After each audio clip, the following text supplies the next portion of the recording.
শামসুজ্জামান দুদু, আপনার বিশ্লেষণ শুনতে চাই। আপনি কিভাবে দেখছেন যে ঘটনাটি ঘটলো? এটা আসলে এখন কি করণীয় সেটাও একটু শুনবো আমি। সরকারের কি করণীয় সে জায়গায় আপনি বলবেন। আপনাকে ধন্যবাদ। মিস্টার চাকমা তার কথা বলার মধ্যেই আমি তাকে ধন্যবাদ দিই। অত্যন্ত বিস্তারিত বিশ্লেষণমূলক কথা উনি বলেছেন। এই কথা বলার মধ্যেই আমি শুনছিলাম একটা খুব চমৎকার কথা বলেছেন, গুরুত্বপূর্ণ কথা। সেটি হচ্ছে এটা বড় জটিল জায়গা, অর্থাৎ সব মিলিয়েই এই যেমন ফুয়াদ ভাই একটা কথা বললো না, আমি বাংলাদেশি, তাহলে পাহাড়ে আমি নিশ্চিত। পাহাড়ি ভাইটা বা বোনটা যদি বাংলাদেশি হয় তাহলে কিন্তু তার অনেক জটিলতায় কমে যাবে। আমাদের ধর্ম এক একজনের এক এক রকম, কিন্তু এই যে এখন পূজা হচ্ছে না, তো দেখা যাবে অনেক মুসলমান বন্ধু এই পূজায় শুধু যে গিয়ে আনন্দ উৎসব করতে ঠিক তা না, এটা ঠিক নিরাপদভাবে কিভাবে করা যায় এবার ট্রেন্ড অনুযায়ী নানান জটিলতার মধ্যে তো পূজা হচ্ছে। সেই জন্য তারা কিন্তু প্রতিটি রাজনৈতিক দল চাচ্ছে এখানে কোনো রকম বাধা বিঘ্ন যেন না আসে, কিন্তু এক শ্রেণীর মানুষ কিন্তু বাধা বিঘ্ন করার জন্য সরাসরি উস্কানি দিচ্ছে, তাদেরকেও আমরা চিনি।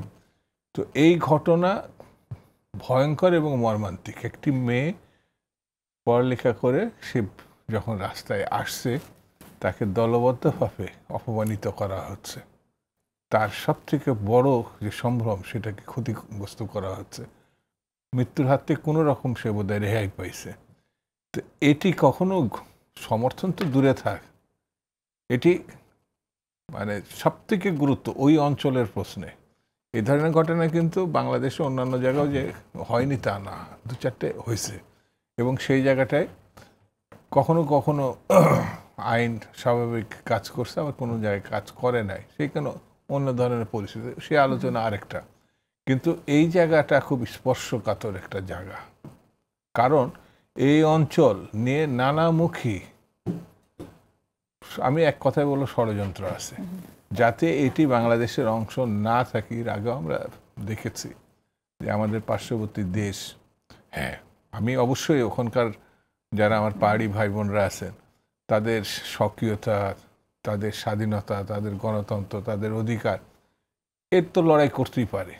সেটি কি ঠিক আমি এই লড়াইটা কি বিচ্ছিন্নতার দিকে নিয়ে যাব, নাকি গণতান্ত্রিক ধারায় আমার দাবি আদায়ের প্রশ্ন নিয়ে আসবো? এখনো পর্যন্ত এইটাই কিন্তু পরিষ্কার। আমি ততক্ষণ পর্যন্ত সমর্থন দিব ওদের লড়াইকে যতক্ষণ পর্যন্ত এটা গণতান্ত্রিক এবং স্বাধীনতার মধ্যে থাকবে।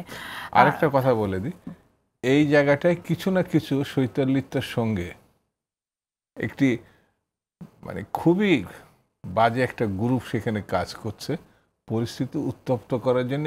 ওখানে শুধু না, জাতীয় ক্ষেত্রেও কোনো না কোনোভাবে বিঘ্ন সৃষ্টি করা যায় কিনা সেটা নির্বাচনের প্রশ্ন, এটা আমার কাছে মনে হয়েছে। ওকে, যে আসলে পাহাড়ে শান্তির জন্য কি করণীয়? আমরা তো এই শান্তি শব্দটা পাহাড়ের ক্ষেত্রে অনেক বেশি ব্যবহার করে ফেলেছি, কিন্তু বারবারই নিউজ হচ্ছে যে পাহাড় অশান্ত। শান্তির জন্য কি করণীয়? প্রথম কথা এবং হচ্ছে দুটি পক্ষ যে আপন করে নেবে, দুই পক্ষকে, যেটা আমরা পক্ষ হয়ে গেছে দেখছি, সেটা কিভাবে সম্ভব? এটা খুব সহজ কাজ। রাষ্ট্রীয়ভাবে আমার বিবেচনায় দুটি ছোট্ট ঘটনা। প্রথম হচ্ছে বাংলাদেশি হতে হবে আমাদের টোটাল দেশানে, যেমন বাঙালি বা পাহাড়ি বা সেটেলার, এই যে বিভিন্ন শব্দের মধ্যে আমরা আটকাই গেছি, এখান থেকে বেরোতে হবে। যেমন আমার এলাকায় একজন ডিসি ছিলেন চাকমা, একজন মানুষ পুরো জেলায় তার যে সুনাম, তার যে নেতৃত্ব, তার যে আইনে প্রয়োগ থেকে শুরু করে, একজন মানুষ কিন্তু টোটাল মানে একটা জেলাকে সে চমৎকারভাবে নিয়ন্ত্রণের ভিতরে রাখছে। তখন কিন্তু প্রশ্ন ওঠে না এই যে সে চাকমা। এটা ওই চাকমার ভদ্রলোক যিনি ডিসি, তার আচার আচরণ, চাল চলন, অর্থাৎ আমার মূল ব্যাপারটা হচ্ছে নেতৃত্বে যে আছে সেটি ওখানে যারা কাজ করছেন যে কোনো রাজনৈতিক দলের, সেই কাজটা এই যে ওইটা ফুয়াদ অত্যন্ত চমৎকারভাবে ব্যাখ্যা করেছেন যে ওখানে ক্রিমিনাল অফেন্সিভ যেটা এই যে একটা কিশোরীকে সংঘবদ্ধভাবে মানে যে অপদস্থ করলো, ধর্ষণ করলো, তাৎক্ষণিকভাবে কি কি পদক্ষেপ নেওয়া হয়েছে, অথবা পরবর্তীতে যখন উস্কানি বলি বা উদ্দেশ্য বলি, ষড়যন্ত্র যাই বলি না কেন, সেই ক্ষেত্রে ওখানকার প্রশাসন কিভাবে এই জিনিসগুলো, আমাদের সেনাবাহিনী ওখানে থাকবে, তা আশ্চর্য কিছু নাই তো।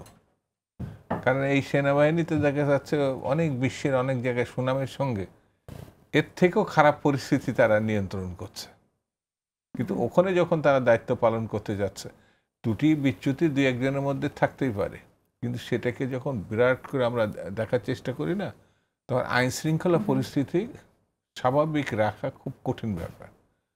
আর আমি যেটা বললাম ষড়যন্ত্রের কথা, ভূ রাজনীতিগত দিক থেকেও যদি আমি দেখি, ওটা খুব গুরুত্বপূর্ণ একটা জায়গা। ওই যে এনজিও প্রসঙ্গ এখানে আসছে, পার্শ্ববর্তী একটা দেশের কথা এখানে আসছে।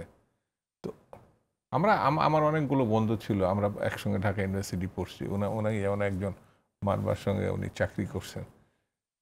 আমাদের ভিতরে কখনো মানে বিভেদ হলে হাতাহাতি হলো, সেটা তো বন্ধুত্বের প্রশ্ন হয়েছে। কিন্তু ওই আমার মনে হয় আর একটা কথা বলতে পারি, যে আজ থেকে 20 বছর আগে যে পরিস্থিতি ছিল, অথবা 25 বছর আগে যে পরিস্থিতি ছিল, এখন বোধহয় ওই জায়গায় আছে, এটা আমার কাছে মনে হয় না। কিছু কিছু বিচ্ছিন্ন বিচ্ছিন্ন ঘটনা কেউ না কেউ এটা ঘটানোর উদ্যোগ নিচ্ছে, এবং সেখানে স্থানীয়ভাবেও মানে কোনো না কোনো মহল এটা পা দিয়ে দিচ্ছে।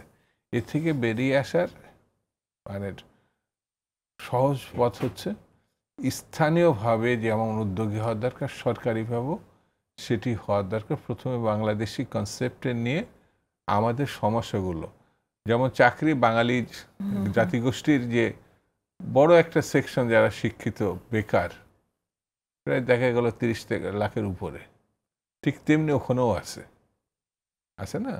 তো এখন আমার এই যেমন আইন শৃঙ্খলা পরিস্থিতিতে আমি অপমানিত হব, চাকরি বাকরি নাই, আবার কিছু একটা ঘটলে আমি একটা নিরীহ মানুষ, আমার বাড়িটা পুড়িয়ে দেবে, দেখবে কে? এই জায়গাগুলো ঠিক করতে হবে।